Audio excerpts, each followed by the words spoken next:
আসসালামু আলাইকুম ওয়া রাহমাতুল্লাহি ওয়া বারাকাতুহু। বিসমিল্লাহির রহমানির রহিম। সম্মানিত দর্শক বন্ধু, আপনার উপর আল্লাহর শান্তি বর্ষিত হোক। কোরআনে হাকিম সূরাতুত তাহা আয়াত নাম্বার 39 আল্লাহ তাআলা ইরশাদ করেন, আল্লাহ তাআলার বাণী, আউযু বিল্লাহি মিনাশ শাইতানির রাজীম, বিসমিল্লাহির রহমানির রহিম। ওয়া আলকাইতু আলাইকা মাহাব্বাতাম মিন্নি। এর অর্থ হচ্ছে, আমার পক্ষ থেকে তোমাকে ভালোবাসা ঢেলে দিলাম। আলকাইতু আলাইকা, তোমার উপর ঢেলে দিলাম। মাহাব্বাতাম মিন্নি, আমার পক্ষ থেকে মোহাব্বত, ভালোবাসা। এই আয়াত দিয়ে আমল করবেন।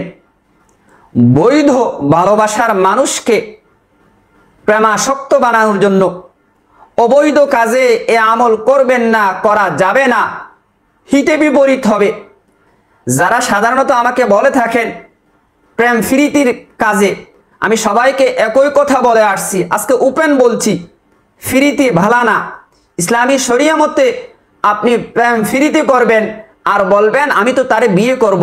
আরে বিয়ে করলে তখন বৈধ হবে প্রেম করা, তার আগে যে আপনি ফিরিতি করছেন এটা তো হয় না ভাই। অতএব অবৈধ কাজে নয়, বৈধ ভালোবাসার মানুষের ভালোবাসা পাওয়ার জন্য, আপনার প্রতি প্রেমাসক্ত বানানোর জন্য এ আয়াত দিয়ে আমল করবেন। আয়াতটা আমি আবার পড়ছি, আউযু বিল্লাহি মিনাশ শাইতানির রাজীম, বিসমিল্লাহির রহমানির রহিম। ওয়া আলকাইতু আলাইকা মাহাব্বাতাম মিন্নি। অর্থ, আমি তোমাকে ভালোবাসা ঢেলে দিলাম আমার পক্ষ থেকে। আপনার স্বামী আপনাকে ভালোবাসে না, এ আয়াতটা পড়বেন।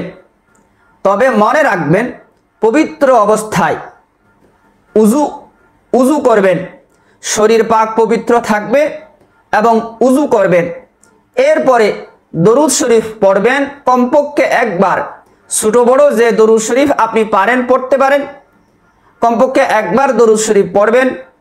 এরপরে কোরআনে হাকিমের আয়াত ওয়া আলকাইতু আলাইকা মাহাব্বাতাম মিন্নি পড়ার সময় অর্থটা মাথায় রাখবেন, আমার পক্ষ থেকে ভালোবাসা তোমাকে ঢেলে দিলাম। এটা পরে তাকে দম করবেন, ফুঁক দিবেন। ধরেন আপনি স্ত্রী আপনার স্বামীর ভালোবাসার জন্য পড়তে যাচ্ছেন, সে ঘুমিয়ে পড়ছে, আপনি এই সুযোগে উজু করে তার পাশে বসে ওয়া আলকাইতু আলাইকা মাহাব্বাতাম মিন্নি, আমার পক্ষ থেকে তোমাকে ভালোবাসা ঢেলে দিলাম, এই আয়াতটা পড়ে ফুঁক দেন। তারপরে দেখেন খেলা। আপনি স্বামী স্ত্রী পরকীয়ায় জড়িত, আপনি তাকে ঠিক করতে পারছেন না, কি আর করার আছে? পিঠ দেয়ালে ঠেকে গেলে আমরা আল্লাহর দুয়ারে দৌড়াই, নতুবা আল্লাহর দুয়ারে যাই না। তো আপনি পবিত্র অবস্থায় উজু করে আগে কমপক্ষে একবার দরুদ শরীফ পড়বেন। আপনার স্ত্রী ঘুমিয়ে পড়ছে, কালামে হাকিমের আয়াত ওয়া আলকাইতু আলাইকা মাহাব্বাতাম মিন্নি, আমার পক্ষ থেকে মোহাব্বত, ভালোবাসা তোমাকে ঢেলে দিলাম, এটা পরে একটা ফুঁক দিয়ে দেন। তারপরে দেখেন, এখন কথা হচ্ছে, যার স্বামী বিদেশ, স্ত্রী বাপের বাড়িতে, তার তো আর ফুঁক দেওয়ার সুযোগ নাই। সুযোগ যেটা আছে সেটাকেই কাজে লাগাতে হবে।